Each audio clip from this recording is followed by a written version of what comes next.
Loud and Quiet presents Midnight Chats.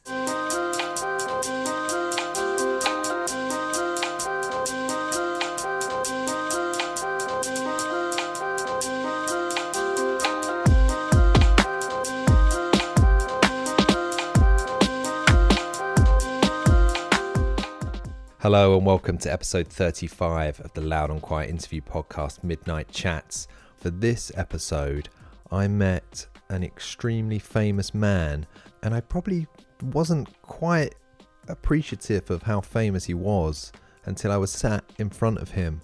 That man is Billy Corgan, the lead singer of the Smashing Pumpkins. And of course I know the Smashing Pumpkins and I know Billy Corgan, I know who he is. And I went to do this interview, and it wasn't until I was actually sat opposite him that it kind of clicked. You know, he's an iconic looking guy. He's unmistakably Billy Corgan. And I think maybe I just wasn't ready for that. And when I was sat down, I was like, oh, yeah, you are Billy Corgan from the Smashing Pumpkins. I really enjoyed our conversation. We spoke for about an hour in a hotel in West London, in Chelsea.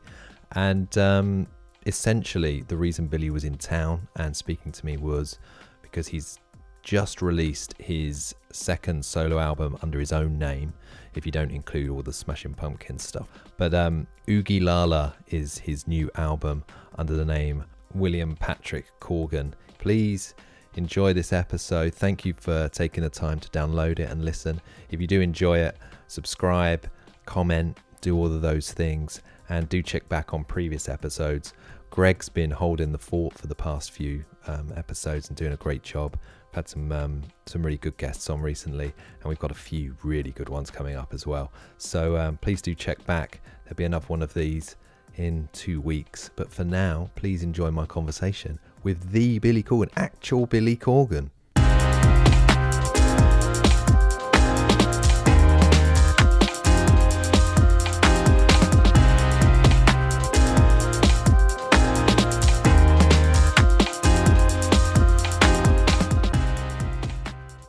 Do you listen to podcasts?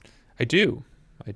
I'm a person who is a self-learner, so I really appreciate like deep dives. Like there's this guy, he has a podcast and a website called the Disney History Institute, the Disneyland History Institute, or Disney, and he does these super deep dives into Disney's world. Okay. His creative process, the theme parks he didn't build, and he's incredibly researched. He has all the context into Disney World, access to amazing photo archives, and I was so impressed by what he was doing. I reached out to him and he said, "Oh, you just made my day." And he said, "I was listening to you recently. It's so cool that you found me." And he does really great. He puts out like a blog, and then his podcast is sort of, he reads his blog post, but it's super long and detailed. So it'll be like 45 minutes, okay, with some music and stuff. So it's a little bit of production, but man, you learn so much about something you thought you knew about. It's such a weird thing. That's what I love about it. It's like you think you know something, and then somebody who's willing to take the time and then kind of take you there. Yeah. And it's perfect. What I love about podcasts is something like, brushing your teeth. It's like you could still listen and learn something. Yeah, absolutely. I mean, compared to music, I listen to people's podcasts probably 10 times more than I listen to music. It just sort of goes better with life. I can watch my kid, and I don't know, I love it. So did you fly in yesterday? Did you arrive yesterday? I've been in London for a few days. I came from Paris and I was in Berlin. So it's been I think this is day 8, and then I go home to Chicago. Cool. What did you watch on the plane on your first long haul? I watched a so-so movie called, it's Frank Sinatra and who was in Singing in the Rain? His name escapes me. Gene Kelly. Yeah. Him and Sinatra in a kind of a Navy movie, like In the Navy or Anchors Away, or... Is it the musical? Yeah. Right. Something Town? Something, right? I think I know the one you mean. I've noticed that planes have started to do that more, like put old classics on. I love it. When you fly, do you get into the films? I'm not a fan of most new movies. I just can't. Even sometimes we're watching some movie and it's like, then you got to get we're ruining the earth message. And it's just like, I just want to watch a movie, man. I don't need to be politicized too. It's like the politicization of entertainment at some point, I mean, it's in, you're watching a kid's cartoon and you're being lectured about the rainforest. It's just like, I got it. I mean, I'm doing my best here. I'm separating my garbage. What else you want me to do? Yeah, that's true. And you don't get that with a Frank Sinatra. Gene No, you're Kelly guaranteed. vehicle. Yeah, I'm saying you're guaranteed. If you watch a movie pre 1965, you're pretty much guaranteed just to have a laugh.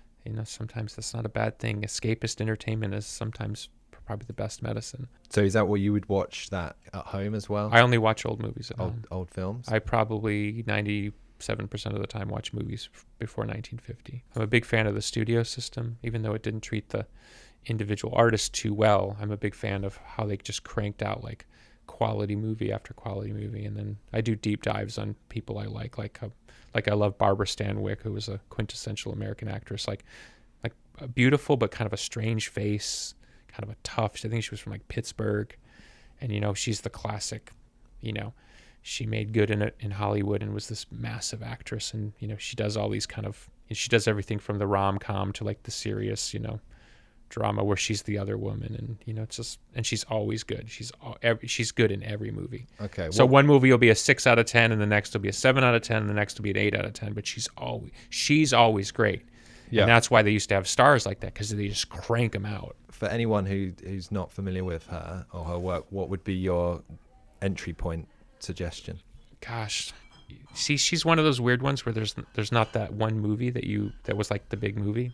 Yeah, what's her name again? Barbara Stanwyck. I'm terrible with this stuff. There's one movie where it's like her husband has an affair or something. It's like when you're kind of getting into like the film noir of like the 40s.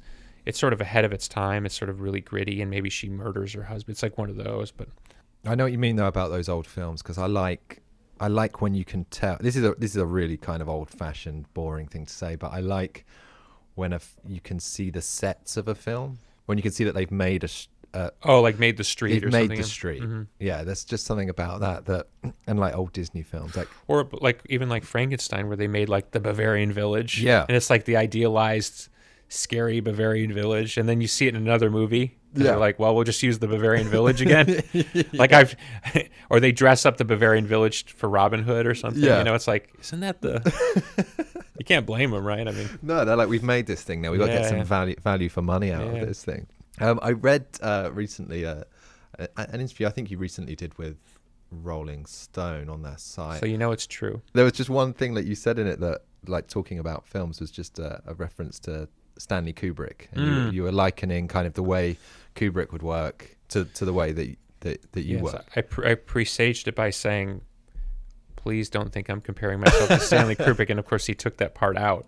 Now, what I said is Kubrick's methodology is the only artist I've ever read that reminds me of mine, is that I do these really deep immersive dives into things I'm fascinated by. I yank out whatever it is I'm interested in subconsciously, and somehow it shows up in my work. And then I literally burn the road to where it's like I'm just so done with the subject that I just move on to something else. And apparently that's sort of the way he worked. So I recently saw 2001 for the first time. I'd never seen it. Oh, it's fantastic! And I saw it in cinema here at the BFI on the South Bank. And I mean, it completely fried my mind. Well, he's that type of artist, It's funny. We used to work with a guy.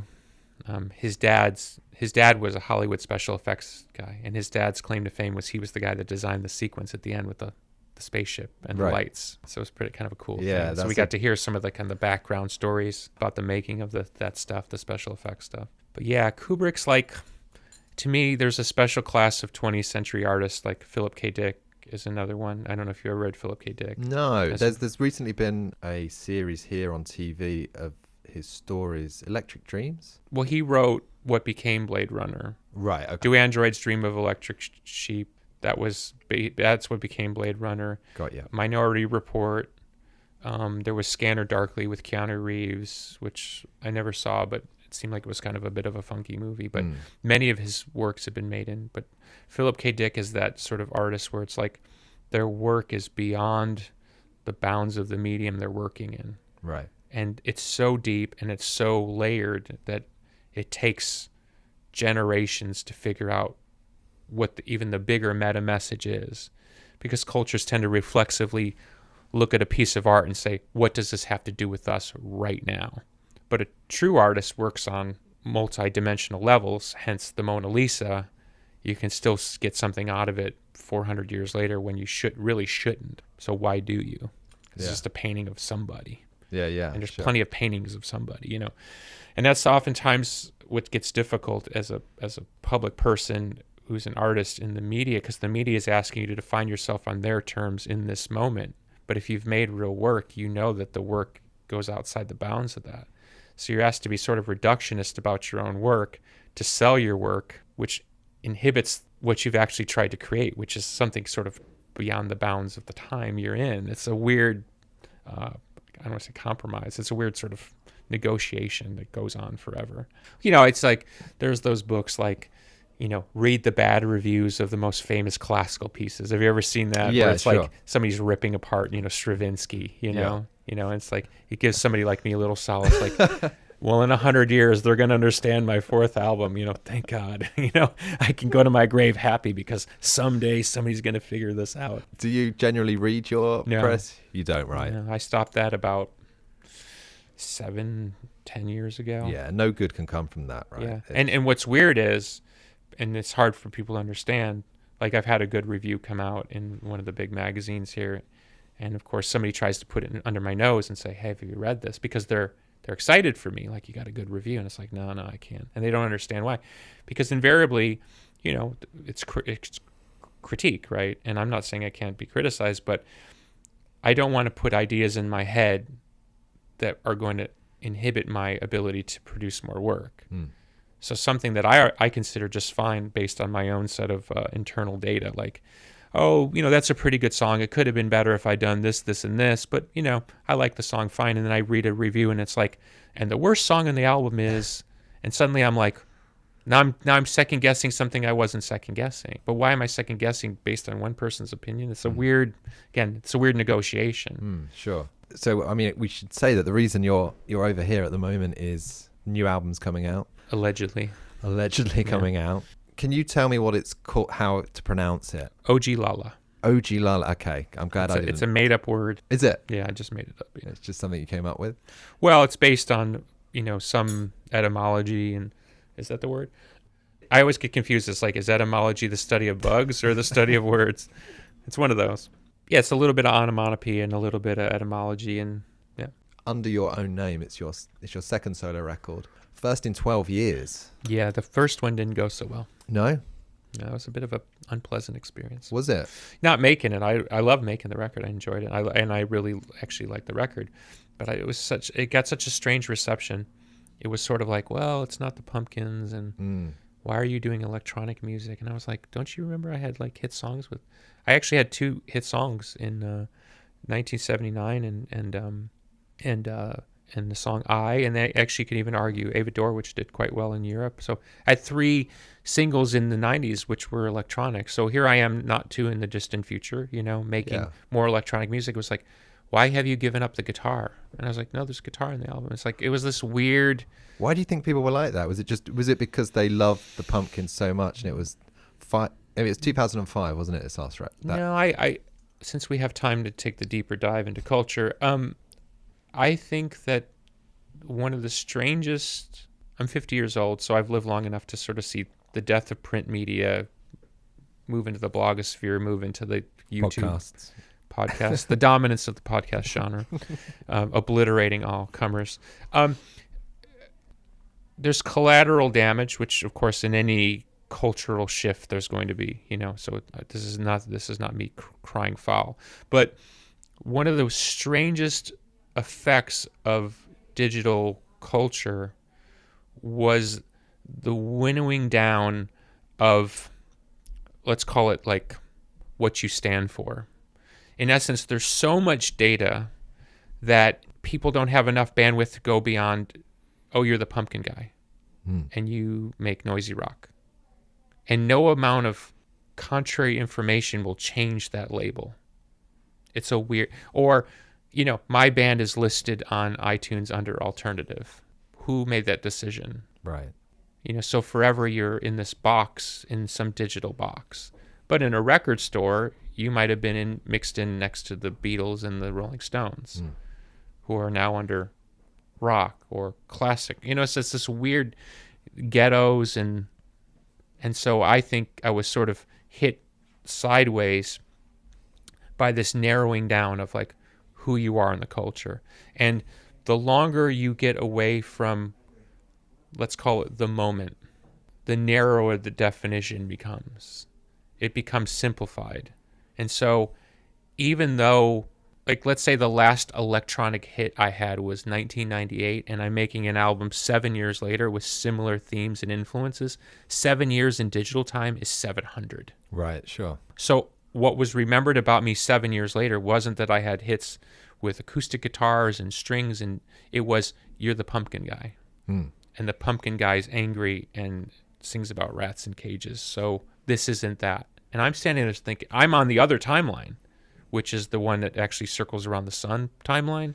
There are artists that 3 years ago were on the cover of magazines and they're gone already. That would have been unheard of in the past. Yeah. They would at least had 3-4 more years. People rise and fall within 12, 18-month cycles. Like they rise like a phoenix and crash. That's this acceleration of the cycles is my long-winded point here. So with that in mind, in terms of the new record, which is, it's not an electronic record. In fact, it's Thank God. It's a very stripped back. It's a midnight affair. It's a midnight affair. Yes, it's you, and it's mostly you and acoustic guitar and piano. Yeah. No drums. No drums. How do you think, in terms of like this idea of you're the pumpkin guy, you're the angry pumpkin rock guy, what do you think is going to be the response to this record? Well, empirically, and based on what I just said, you would think you're going the wrong way, right? This strange thing happened about 3 years ago. I live down the road in Chicago from an outdoor venue. It goes back to the 1800s. It's probably something that's all over Europe, but for America, it's a little bit rare. It's a park where people sit out on the lawn and listen to a show. It's meant to be, and international acts from all over the world come to play. It's a storied place.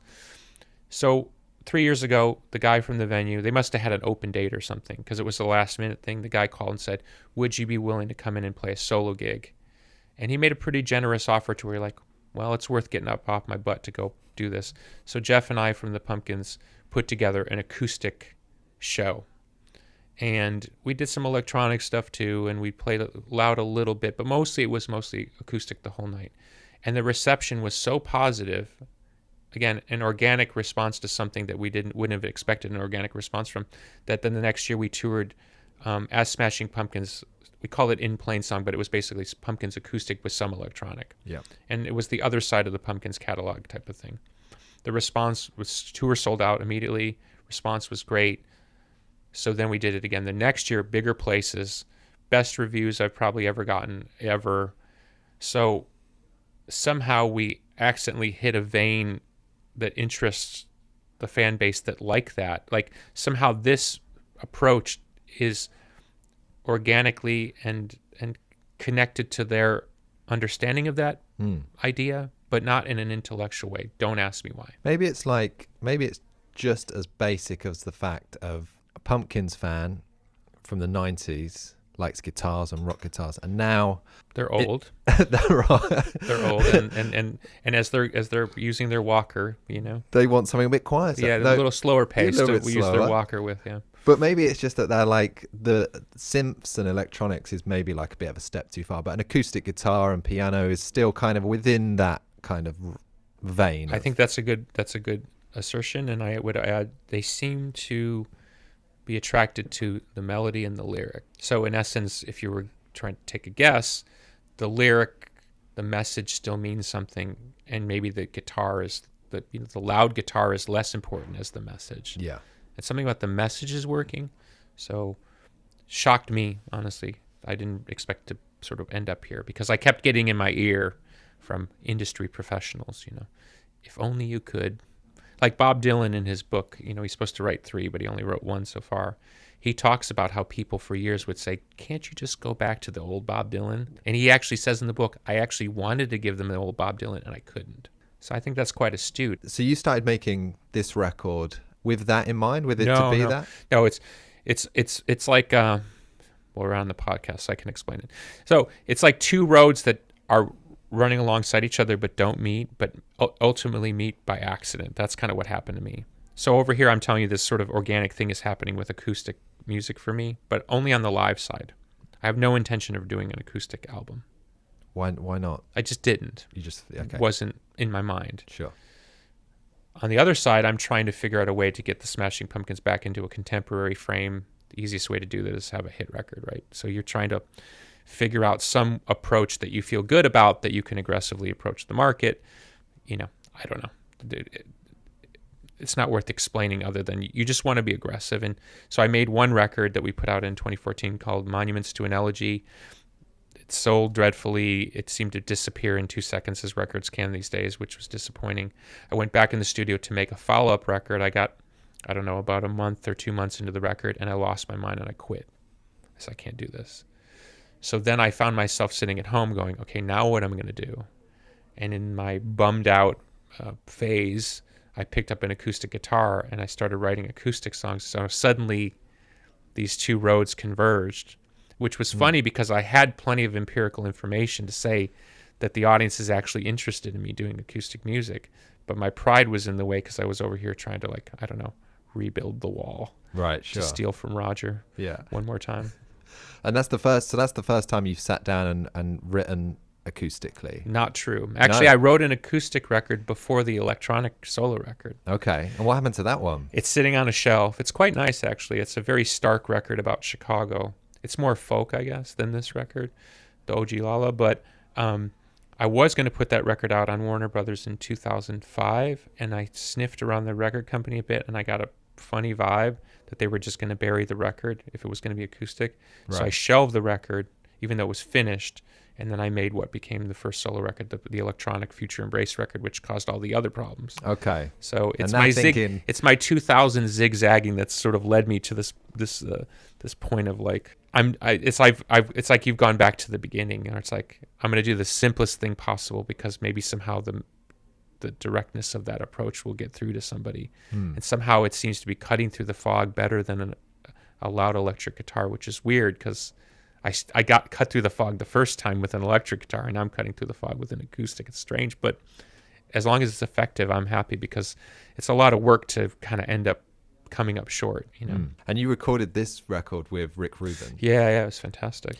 And is that the first time you've worked with him? No, I worked with Rick in 1998 on a song called Let Me Give the World to You, which was left off the Adore album, which later came out in one of those kind of reissue deals. Sure. And it was his idea to keep the songs pretty much as you had them, right? And if you'd done this record with someone else, do you feel like you would have naturally just built it up and made it electric, even as a solo record? Almost hard to say because I wasn't sure I was going to make a record at all, and I'd called Rick for advice to recommend a producer, and then that's when he said he was interested in doing it, which was surprising. And that's how I ended up working with him. And then once he endorsed what I was doing, it was obvious, okay, now it's going to head towards a conclusion. So it's almost unfathomable because he's so part of the process. He encouraged me to keep doing. He encouraged me to keep writing, and he encouraged me to commit to this path. I'm not sure I would have had the courage to do without him. And so this is his Shangri-La studio. Yeah, it's beautiful. It's like, you're on a bluff in Malibu overlooking the ocean. You're literally one block from the ocean. You're on this, it's where Bob Dylan recorded, the band recorded. Neil Young wrote songs there. I mean, it's crazy history. Is there like an old bus? Is there a bus there? Yeah, it's the legend is that it's Bob Dylan's touring bus from 1965 or 66. So, and was that just because I know that Rick Rubin bought this place kind of fairly recently, right? Like the last 10 years or so. Yeah, but he fixed it all up. Well, was that bus just there? Yeah, that bus was part of the property from the 70s, I think. Okay. I think it was put there in the 70s. But what Rick has done, or maybe it was this way when he bought, but it's been converted into a studio. The bus has? Yeah, so when I was there working, Neil was in the bus. Neil Young. Neil, my buddy Neil. Your buddy Neil. Neil Young was in the bus working. But that can't be like a very big space. That's very small, but it's only Neil, I guess. From what I know, Neil likes working in the bus. Okay, right. He likes... So Neil, as everyone knows, Neil loves old cars, and he restores old cars. So I'm sure he loves the ambience of the bus. I mean, it's nice inside. It doesn't look like a bus. It's been converted into like rooms and stuff. It's not what you would think, but it's small. Yeah. And do you stay in the bus if you're working in the bus? Is it got like a... do you stay at Shangri-La when you're working at Shangri-La? You can, yeah. There are places to... And when I was working with Rick, I stayed on the property. But I don't think Neil was sleeping in the bus. I didn't get that feel. I like the idea of Neil Young sleeping in a bus outside. I don't actually. I think Neil's earned the right to sleep in his own bed. But it's pretty cool. You pull up and you got your smoothie, from down the road, and you walk up and there's Neil sitting there having a latte. It's awesome. I mean, when you think of the history, and like one of my favorite Neil Young albums is Zuma. Yeah. Which he wrote in that same world, that surf stoner world, which is very much that part of the country. And so it's awesome. That, I mean, I'd be lying to say that the history of a place doesn't somehow get into you. Oh, absolutely. But Metallica also recorded there with Rick, and so that's cool too. You're standing in the spot and Rick's telling you about when he got Hetfield to get out his old, his original Flying V that he used on early Metallica, and just to watch Hetfield play rhythm guitar. Hetfield's one of the greatest rhythm guitar players ever. I mean, it's his right hand for a guitar player is just like a machine or something. Just the idea that you're sort of standing in the spot of some of your heroes, this is cool, So what would a general, how does a day at Shangri-La pan out? What's your schedule there? Rick likes to work about like 1 to 7. Okay. So he works a shorter day than you would expect, but it's actually kind of smart because he gets you to really focus those 6 hours. Where if a band's working like 10 to 12 hours, it's a little bit more like you work for a couple hours and then you eat, and the pace is a little bit more laconic or something. He gets you to kind of commit like, okay, for these 6 hours, we're really going to work. And I think that's actually probably better. Yeah. And when you think of all the 60s stuff, I mean, most of those sessions were done in 4 hours. Like the Beatles would come in and bang out a song in 4 hours, and we're still listening to them. So maybe there's something to it. Yeah. There's something about the spark. Modern recording has slowed everything down so much into a micromanaging. And then the worst thing is you work and then you sit there and watch some guy on a computer. Like, it's like, what's more rock and roll than watching a guy edit on a computer for an hour? I mean, talk about a vibe killer. What interests me is those stories of how like pop music, like big kind of mainstream pop music, is now put together kind of by 100 different people, like adding one guy will add one line, maybe just one line to the whole song, and you've got like it's a factory. Like a factory thing. Yeah, it came out of K-pop, as far as I know. Really? I'm no expert. My understanding is that's how they work in Korea, and that's sort of what's set up like the modern version of what we hear on the radio. They have like, because the guitar player from the Pumpkins, Jeff Schroeder, is half Korean. His mother is Korean, and his partner is full Korean. So she was working over there. So he went over to live in Korea for a while with her, and so he spent like 6 months living in Korea, and he got to know a lot of the K-pop people just by hanging out with musicians. And he said there are guys that all they do, and I'm sure there's girls too, there are guys that all they do is they write the choruses.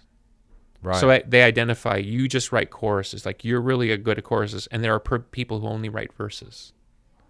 And so imagine writing verses, just verse, like, I love you so much, blah, blah. That's all they do. Right. And then they hook that up. Then they have like a menu of like, we can use this chorus, we can use this chorus, we can use this chorus, we can use this chorus, and then they pick the chorus that goes best, and they Frankenstein the song together.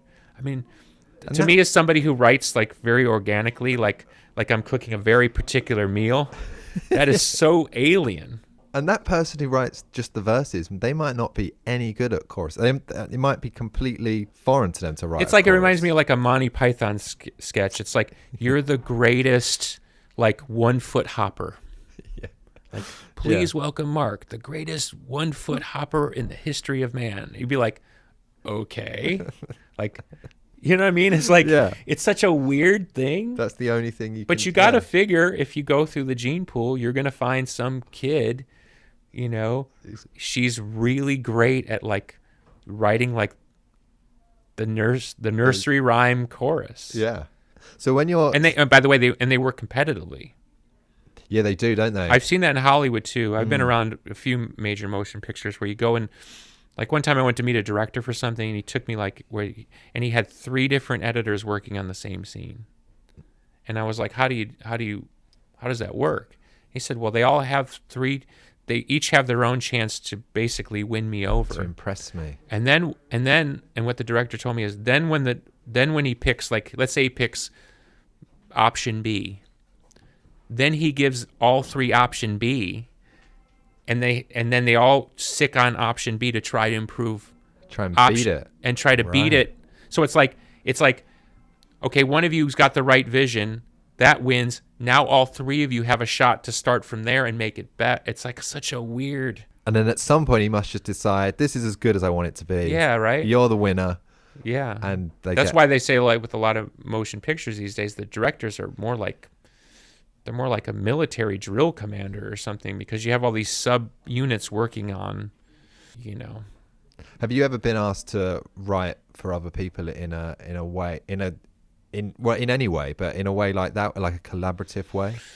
Yeah, I mean, I have. I've had some success with different artists, but I don't write as much as I would have thought through the years. I don't know why. I think it's just because I don't live in LA. Sure. I think if I lived in LA, I probably would have collaborated on a lot of people's records, including pop singers and stuff like that. Because whenever I meet those people, they're very, very interested, because they know I know how to do that. Writing hooks is like a weird skill. But I think living in Chicago, it's like I live on another planet. You've always been in Chicago, right? I've tried to get out many times. At one point I tried to live in Portugal. I thought about living in Berlin. I lived in New York, and I have lived in Los Angeles, and I've always gone back to Chicago, much to my chagrin. Really? Yeah. I love Chicago. I mean, it's a really cool place in a particular way, and it's obviously where I'm from, where I was born. I live on the same lake. I live, on the same lake that I was born on, just 25 miles up the lake, kind of thing. So there's all the symbolism is rife. There it is. The hometown hero lives in isolation or exile. Yeah, that's probably the better word, up the coast. And but it means less and less and less to me by year. Does it? Yeah, I just don't resonate with the town anymore. It's weird. And my friends keep saying, why don't you move? Like, they know I'm not happy there, and they, hopefully you're younger than me. You look great. But my point is your friends, as they should, they'd say, why don't you move somewhere where you'd be happier? Like, you don't seem happy here. Like, why don't you move to, I don't know. What do you say to that when they say that? My only defense at this point is I work best in Chicago. Right. And because work is so central to my life, maybe it's the place I concentrate best. Maybe the neutrality of Chicago has something to do with why I'm able to concentrate there better. Don't ask me. With that in mind, the idea of to be able to move away, you'd need to kind of stop working. Can you imagine that ever being the case where you're like... To move away? Yeah. Yeah. In fact, I would say I have to. I don't mean like you give up your house and you never come back, but I really think I need to go somewhere else. I really do. I think... I hate this term, so I'm prefacing this by saying it. I hate the term bucket list. It's very, I don't know if you guys use it over here. Yeah, it's starting to creep in. Okay, it's an American thing. It irritates me to no end. But on my bucket list, being irritating, is having the experience of leaving home for good in a very psychological way. It's not temporarily move somewhere else and come home, but like starting a new life. To completely leave. Well, leave to the extent that you actually put roots down somewhere else and have a different experience. I think I would die very unhappy if I never had really done that. I haven't been able to do that. And it's a very strange defeat in my mind that I've not been able to do that. So you're 50 at the moment. Yeah. Apologies for... 49 next year. Okay, 49 next year. Benjamin Button, yeah. Do you... I mean, I think you look good for it. I'll return that compliment. God bless you. How do you like being 50? It didn't bother me as much as I thought it would. It's just a number, isn't it, I guess? No, it isn't a number. I won't lie. No. Does it feel different? Does it feel like 50? Yes. Yeah. I don't feel 50 in my mind, but I mean, my body feels 50 for sure. And, you know, despite what anybody says, you know, touring is very hard on the body. All those years of buses and backstages, it really does take a toll. So you have to be better about, you know, keeping your stuff together. For me, the biggest issue is if you could go back in a time machine and say to me, at 20, where would you like to be when you're 50? I would have said, well, I would like to be successful. I would like people to have heard my music, and I would like to still be engaged. Because my father was a musician, and somewhere in his 40s or 50s, he quit music. He was done with it. It was like he was too disappointed and things hadn't turned out. So I would hope that I was as interested in music at 50 as I was at 20. So at least from my time machine analogy, I'm okay on all three fronts. Sure. You know, still engaged, people are still listening, and still here. Yeah.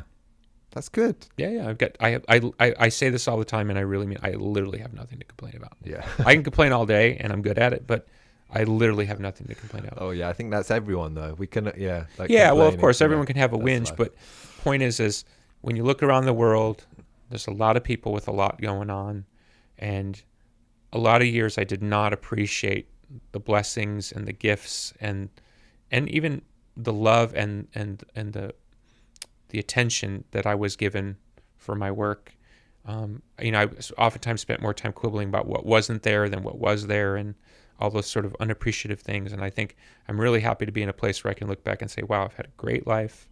It's been pretty cool.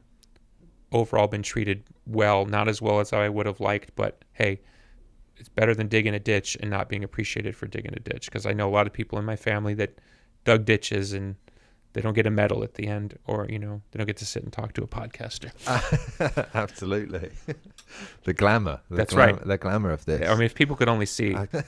One song I just wanted to ask you about on the album is the opening, Zowie. Would you say Zoe or would you say Zowie? Well, Do you say Bowie or Bowie? Remember we used to have that debate in the 70s. It was is it Bowie or Bowie? I say Bowie. But he at some point he went with Bowie. I think he would change it as well, wouldn't he? I don't. So think my understanding is it was originally Zoe Bowie Zoe Bowie with an English accent. Yeah. So the first song I call it Zowie. Okay, Zowie. Yeah, I think Zowie Bowie. Zowie. Yeah. Zowie Bowie. Zowie sounds better. Let's go with Zowie. So the first song on the record, we should say, is called Zowie. Yeah. And it's inspired by David Bowie. Yeah, absolutely. And because you worked with him, right? At some point? Well, we played a TV show with David. I got to do his 50th birthday. We shared festival bills a bunch of times with him. Where was his 50th birthday? Madison Square Garden. Oh, okay. Yeah, it's actually kind of strangely become kind of an iconic thing. He had at Madison Square Garden, he had his 50th birthday, so it was a sold-out concert. And on the bill, it was all David songs, but on the bill was myself, Lou Reed, Frank Black of the Pixies, Thurston Moore's Sonic Youth, Robert Smith of The Cure. I'm sure I'm forgetting somebody else, but it was a pretty interesting, and everyone came out and did David songs, and then he would sing, and it was a really cool night. And it's one of those things, like, it's grown in importance over time. Sure, yeah, so, especially now, I imagine. I mean, I was super honored to be asked at the time, but even now looking back, now of course David's passed away, you know, you look back and say, wow, that was pretty cool thing to be involved in, because how many artists have that night where it sort of all comes together, where you can look back and say, okay, that was important, and that was one of those things where it was important. Which song did you do? I think we did Gene Genie and All the Young Dudes. Oh, nice. And yeah. I wish I was giving you exclusive information, but I told this story yesterday. I asked David, why did you pick All the Young Dudes? So he chose them. He told me what songs he wanted me to sing. I'm sure that involved lots of different things, so I don't want to jump to any conclusions. But I did ask him why he chose All the Young Dudes for me, and he goes, "Oh, because there's that line in the song about Billy's pulling stars off his face, and I thought of you." I mean, talk about... Oh, man, that's the moment you just die. Hello. Hello. It's like, I'm good. We're good. I'm out. That's Yeah, it. right. Yeah, like That's a mic drop, right? done. I mean, that's the end of the podcast right here. So, yeah. So, I do regret, and I don't say this with any sort of, I'm not casting any aspersions on this character. I do wish we'd worked together on a like go in the studio. Never had that opportunity. Was never asked, and I could never understand why, because I kept throwing it out there through the back channels, and he never took the bait. Well, he was, I guess he wasn't doing that much, was he? I guess. He did work with Trent, and I suppose they made so, that yeah. song. It was a great song. I'm Afraid of Americans. It was a great track. Maybe it's as simple as, Trent was an artist that was more in line with where he was trying to go. He was, if you remember, he was very focused on technology, the internet. He did the one album that was sort of talking about the coming internet culture. He was certainly right about where his thinking was, as usual, kind of spot on. So yeah, that I wished we'd had that opportunity to work together in that capacity. So I worked together, in the live arena many times, but never behind the scenes. Awesome, Billy. I think we're out of time, but We're out of midnight has run out. Thanks very much. Thank you, my friend.